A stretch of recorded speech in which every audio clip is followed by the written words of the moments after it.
नमस्कार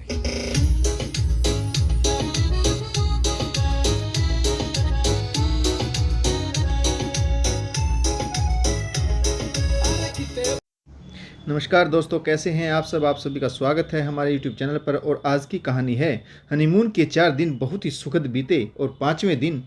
आशा करता हूं आप सभी खुश होंगे। तो आज की कहानी शुरू करने से पहले जो भी चैनल पर पहली बार आए हैं या जिसने अभी तक चैनल को सब्सक्राइब नहीं किया है तो जल्दी से जाकर चैनल को सब्सक्राइब करें और घंटे का बटन दबाकर ऑल का आइकन जरूर प्रेस करें ताकि हमारी कहानियों की नोटिफिकेशन आप तक सबसे पहले पहुंचती रहे और आप हमारी कहानियों का आनंद उठा सकें। दोस्तों, अगर आपको हमारी कहानियाँ अच्छी लगती हैं तो लाइक, शेयर और कमेंट्स करना ना भूलें ताकि हमारा भी हौसला बढ़ता रहे और हम आपके लिए नई नई कहानियाँ लेकर आते रहें। तो चलिए शुरू करते हैं आज की एक और बेहतरीन कहानी।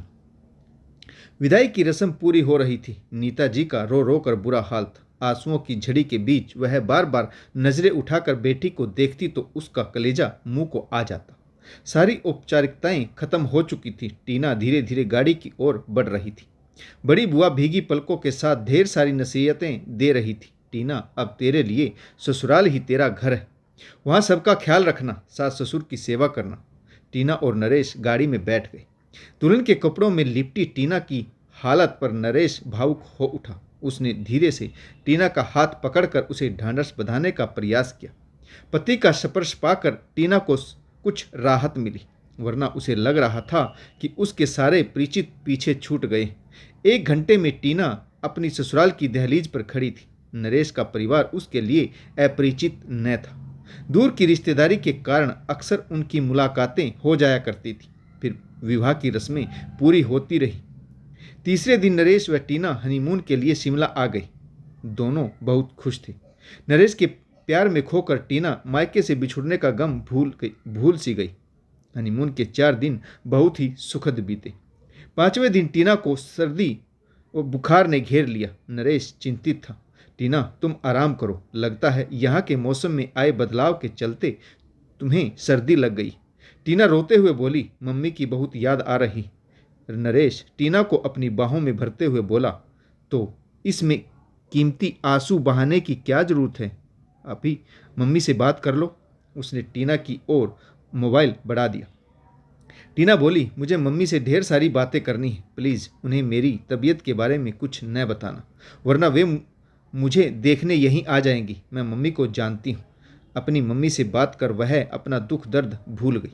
नरेश ने महसूस किया कि टीना सबसे ज़्यादा खुश मम्मी की बातों से होती। अब टीना का दिल बहलाने के लिए वह बहुत देर तक मम्मी के बारे में बात करता रहा। हनीमून के दौरान पूरे 7 दिनों में टीना ने एक बार भी अपनी ससुराल के बारे में कुछ नहीं पूछा। वह बस अपनी मम्मी की और सहेलियों की बातें करती रही। हनीमून से वापस लौटते हुए टीना बोली, नरेश, मुझे लखनऊ कितने दिन रुकना होगा। नरेश बोला, तुम यह सब क्यों पूछ रही हो, अभी हमारी शादी को 8-10 दिन ही हुए, जिसमें हम घर पर 3 दिन ही रुक रहे हैं। कम से कम 2 हफ्ते तो रुक ही जाना। टीना हैरान होकर बोली, 2 हफ्ते तक घर में बहू बनकर रहना मेरे बस की बात नहीं। नरेश ने कहा, मेरी मम्मी तुम्हें बहू नहीं बेटी की तरह रखेगी, तुम खुद देख लेना, माँ बहुत अच्छी है। टीना मुंह बनाकर बोली, तुम्हारी बहन को देखकर मुझे अंदाज़ा लग गया है कि वह बेटी को किस तरह से रखती। लखनऊ में नरेश के परिवार वालों ने टीना की खूब खातिरदारी की। नरेश को लगा वह टीना को कुछ दिन और रोक लेगा, पर दूसरे दिन ही टीना ने अपने मन की बात कह डाली। नरेश, हम कल दिल्ली चल रहे हैं, मैंने मम्मी को फ़ोन करके बता दिया है। नरेश चुप रहा। वह तुरंत पानी पीने के बहाने किचन में आ गया और धीरे से मम्मी से बोला, मम्मी, टीना कल अपने मायके जाना चाहती है, आपकी आज्ञा हो तो। सुधा बेटे की दुविधा दूर करते हुए बोली, ठीक ही तो कह रही है बहू, इतने दिन हो गए उसे ससुराल आए हुए, इकलौती बेटी है घर की, याद आनी तो स्वाभाविक है। कमरे में नरेश पहुंचा तो टीना बोली, आप मेरी बात अधूरी छोड़कर कहाँ चले गए थे। नरेश ने कहा, पानी पीने चला गया था, तुम पैकिंग में व्यस्त थी सो मैं खुद ही चला गया। टीना बोली, कल का प्रोग्राम पक्का है ना। नरेश चाह कर बोला, बिल्कुल पक्का। मायके पहुंचकर टीना मम्मी से लिपट कर खूब रोई। नीता टीना को बड़ी देर तक सहलाती रही।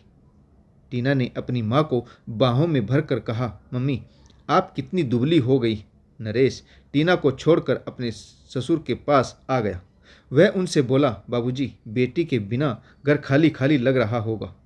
तो ससुर जी बोले, बेटी का असली घर तो उसकी ससुराल ही होता है बेटा। यह बात हमेशा याद रखनी चाहिए। टीना अपनी माँ के लाड प्यार के कारण थोड़ी लापरवाह है। उसकी नादानियों को नज़रअंदाज कर दिया करना। एक ही दिन में नरेश समझ गया कि इस घर में टीना के पापा की उपस्थिति केवल नाम लेने भर की है। घर में सारे फैसले सासू के कहे अनुसार ही होते हैं।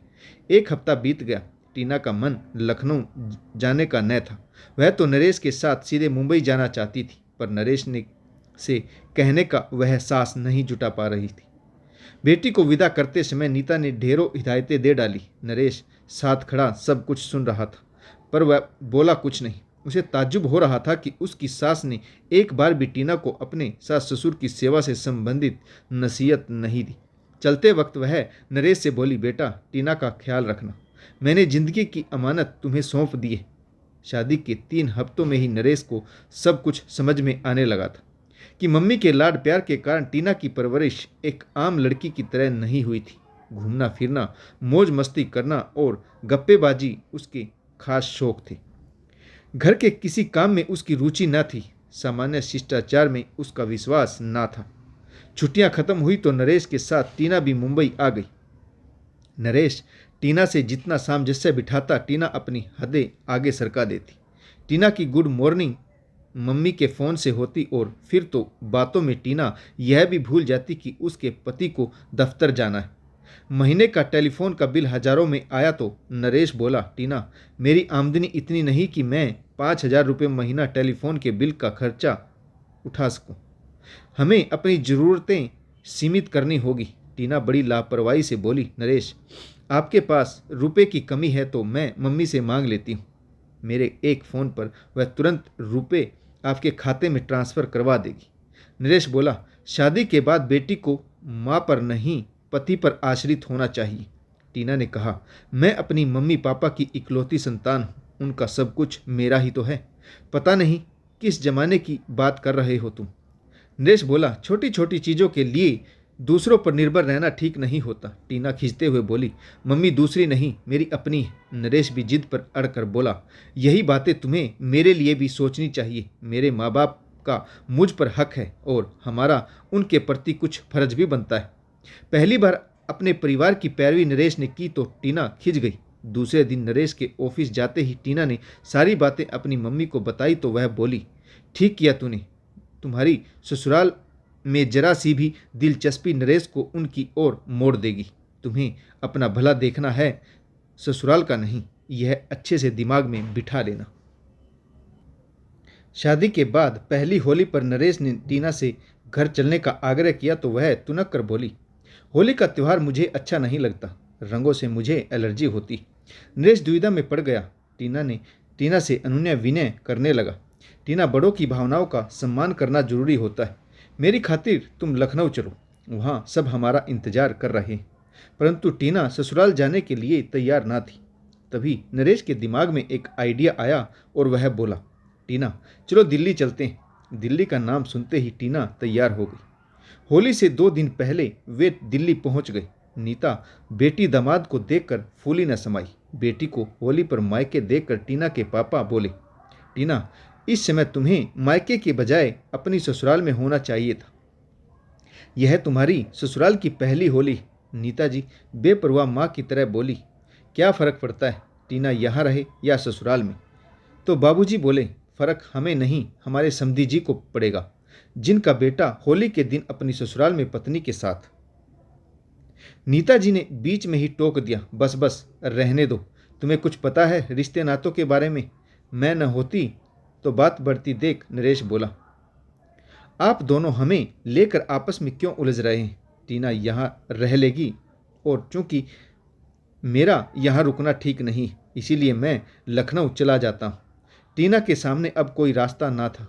मजबूर होकर उसे भी नरेश के साथ लखनऊ आना पड़ा। होली पर गुलाल के रंग टीना के सुंदर चेहरे पर बहुत फब रहे थे, पर खुशी का असली रंग उसके चेहरे से गायब था। सुधा से बहू की उदासी और उकताहट छिपी न थी। वह सब कुछ देखकर भी चुप थी। इस अवसर पर उसे कोई नसीहत देना उसके दुख को क्रोध में बदलना था। बस एक बार सुधा ने कहा, टीना, कितना अच्छा लगता है जब तुम और नरेश यहाँ होते हो। तो अपनी सास सुधा की बात सुनकर टीना चुप रही। रात को नरेश ने पूछा, टीना, तुम्हारा मन कुछ दिन ससुराल में रहने का हो तो मैं अपनी छुट्टी आगे बढ़ा लेता हूँ। सास के शब्दों की खिज वह नरेश पर उतारते हुए बोली, 3 दिन में आपका मन नहीं भरा अपने परिवार के साथ रहकर? नरेश बड़ी ही सहजता से बोला, टीना, अपनापन तो मन में होता है, मुझे तो तुमसे जुड़े सभी लोग अपने लगते हैं। टीना खिंच गई और बोली, मुझे तुम्हारी फिलॉसफी नहीं सुननी और यहाँ रुकना मेरे बस की बात नहीं। टीना का 2 टूक जवाब सुनकर भी नरेश हंस दिया और बोला, सॉरी डार्लिंग, हम कल सुबह ही यहाँ से चल पड़ेंगे। मुंबई वापस लौटकर टीना ने राहत की सांस ली और ससुराल में घटी सब बातों की जानकारी अपनी मम्मी को दे दी। अक्सर टीना और नरेश शाम को घर से बाहर ही खाना खाते क्योंकि टीना को खाना पकाना नहीं आता था और वह सीखने का प्रयास भी नहीं करती थी। कभी वह जिद कर के टीना से कुछ बनाने को कहता तो गैस के चूल्हे जलाने के साथ टीना का मोबाइल कान से लग जाता। हाँ मम्मी, बताओ कढ़ी बनाने के लिए सबसे पहले क्या करना है? इस तरह मम्मी से पूरी रेसिपी सुनकर जितना फ़ोन का बिल बढ़ता उससे कम पैसों में होटल से लजीज खाना मंगाया जा सकता था। सो नरेश ने फरमाइश करनी ही छोड़ दी। इधर नरेश ने महसूस किया कि टीना उससे उलझने का कोई ना कोई बहाना ढूंढती रहती। एक दिन की बात है, टीना को शोरूम में एक साड़ी बहुत पसंद आई। उसने नरेश से साड़ी लेने का आग्रह किया। नरेश, देखो कितनी सुंदर साड़ी। नरेश बोला, तुम्हारे पास पहले से ही बहुत सुंदर और महंगी साड़ियाँ हैं। कुछ साड़ियाँ तो ऐसी हैं जो तुमने एक बार भी नहीं पहनी। ऐसा कहकर नरेश दुकान से बाहर आ गया और पीछे पीछे पैर पटकती हुई टीना भी दुकान से बाहर निकल आई। वह जैसे तैसे करके नरेश के साथ घर तो आ गई, लेकिन घर आते ही उसका गुस्सा नरेश पर फूट पड़ा। तुम्हारी हिम्मत कैसे हुई मेरी बेइज्जती करने की? इतने बड़े शोरूम में तुमने मेरी बेइज्जती कर दी। तुम मेरे लिए एक साड़ी नहीं खरीद सकते? मेरी मम्मी ने आज तक मेरी हर ख्वाहिश पूरी की। मन तो करता है कि मैं खुद खुशी कर लूँ। आपसी झगड़ा बहुत बढ़ गया। नरेश ने माफ़ी मांगते हुए कहा, टीना, मुझे माफ़ कर दो। मेरा मकसद तुम्हारा दिल दुखाना नहीं था। वास्तव में मेरी जेब में उस समय इतने पैसे नहीं थे। मैं दुकान में अपना उपहास करवाना नहीं चाहता था, इसीलिए बाहर निकल आया था। अगले ही दिन टीना ने सारी बातें रोते हुए अपनी मम्मी को बता दी तो वह बोली, टीना, इस समय पर तुम बिल्कुल भी कमज़ोर मत पड़ना। आखिर वह इतनी तनख्वाह का करता क्या है? कहीं सारे रुपए घर तो नहीं भेज देता? नरेश की हर हरकतों पर नज़र रखा करो। तुम अभी कमज़ोर पड़ गई तो फिर कभी पति पर राज नहीं कर सकोगी। मम्मी के कहे अनुसार टीना ने अब नरेश की हर गतिविधि पर नज़र रखनी शुरू कर दी, पर ऐसा कुछ हाथ ना लगा जिसे लेकर नरेश पर हावी हुआ जा सके। टीना ने महसूस किया कि नरेश कुछ दिनों से खोया खोया सा रहता है। पत्नी की इच्छा के खिलाफ उसने कभी माँ बाप से मिलने की इच्छा जाहिर नहीं की। उसे यकीन था उसका प्यार और धैर्य एक दिन टीना को बदल देगा। लेकिन 1 साल गुजर गया पर टीना के व्यवहार में कोई फर्क ना था। अपनी सास से वह नरेश के अनुरोध पर 10-15 दिनों में एकाध मिनट के लिए बात कर लेती। हाँ, अपनी मम्मी से सुबह शाम नियम से बात करना वह कभी नहीं भूलती। दोस्तों, कहानी अभी जारी है, पढ़ें अगले भाग में आगे क्या होता है। तो आपको यह कहानी कैसी लगी कमेंट्स करके जरूर बताइएगा। आपको किस पात्र की भूमिका इसमें अच्छी लग रही है वह भी जरूर बताइएगा। आशा करता हूँ आपको कहानी जरूर पसंद आई होगी। तो कहानी पढ़ने के लिए आप सभी का बहुत बहुत धन्यवाद। जय हिंद, वंदे मातरम, भारत माता की जय। जय जवान और जय किसान।